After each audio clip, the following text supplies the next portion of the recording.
Hello, my name's Nicolene, and welcome to my channel. So, today I want to speak about fear and I want to speak about events that trigger fear in us. So, for me, a few days ago, I went running, and on my run, I, I fell. I got distracted. I looked too far forward. I also felt that I was getting tired, but I wanted to push through just to see what else my body could do on this run. So I pushed and I tripped and I fell. I was with my dog, and on the opposite side, running towards me, was a guy. And he was gracious enough to stop and to ask me if I'm okay and all of that.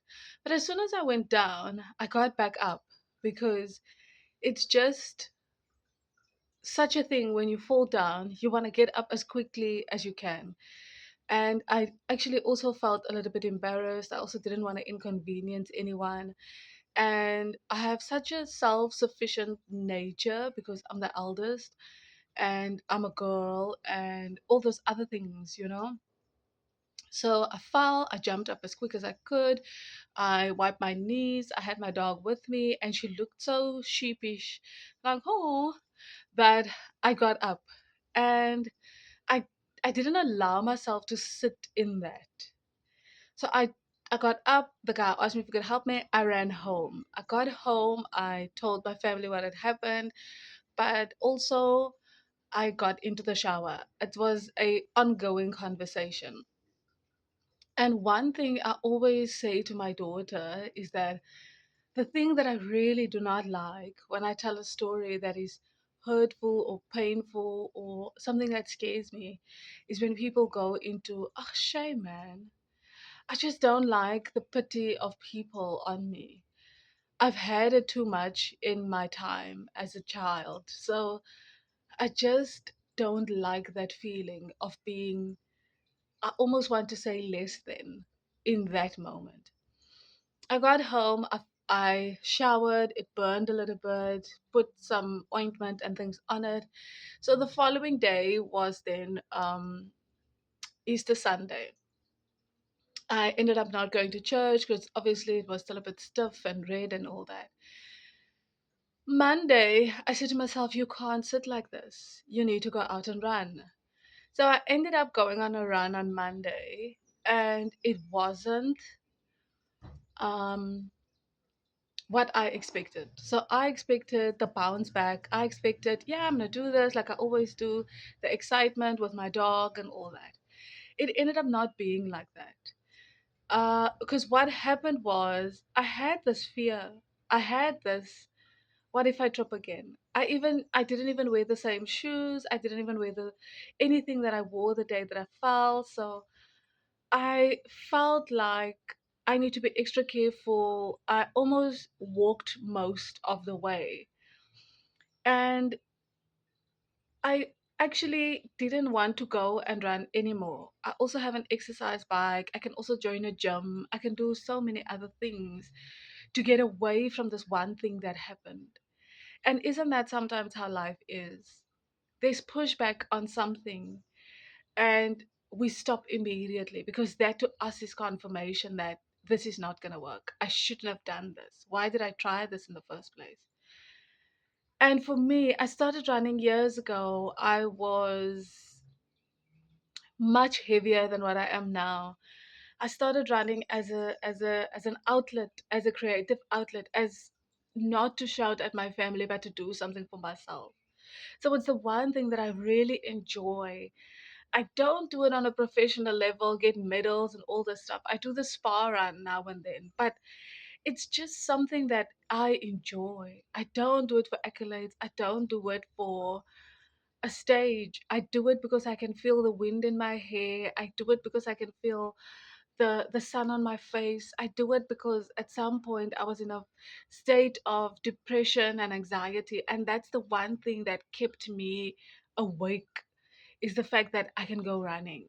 I ran. I all the hormones and whatever the scientists will say exercise do to you. That's what I feel. So when I fell, I almost wanted to give up in that moment. And then I thought, no, this is the one thing that I love doing on my own for myself. It doesn't cost me anything except for a pair of running shoes now and then.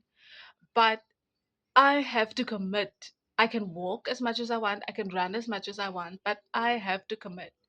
There's no one that's standing behind me that pushes me to say go faster, except the voice in my own head. And that is all that I could do. I could only put one foot in front of the other after I fell. I could only get back up because that was the lowest I could go. I could only um, dust myself off because there was no one else there to do it. And that is what life is about. It's you and God. I run because I pray on these runs. I run because it's a time that I'm there out there, just me and God, just us talking and my dog barking sometimes. But it's that intimate moment that I have with God. And if me falling is gonna mean me giving up this time that I have with God, then what was I doing in the first place? Was I doing it for Ross? That's my dog. Ross. So was I doing it for the accolades? Was I doing it for performance? No, I was doing it because it gave me time. It gave me time to reflect. It gave me time to speak to God. It gave me time to feel like I'm doing something at my own pace. And there was no competition. So today I just want to encourage you with the word of God that says fear not.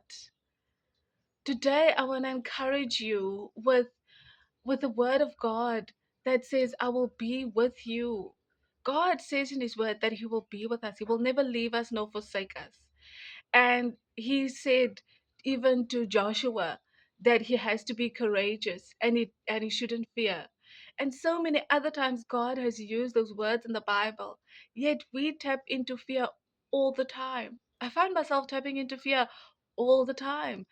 And I have to pull myself out of it all the time. So let's step out today. Let's do this thing. Let's put one foot in front of the other because God already planned the way. God knows what's going to happen. He knew I was going to fall. He knew somebody was going to come on my path. And that guy will go out and tell a story to his friends or his family to say, I ran today and a girl fell or an old lady fell. I don't know how he looks at me. But that's what he's going to say. But what he will say after that is, she kept lying down or she got back up and she continued. What do you want your story to be? Have a good day, everybody.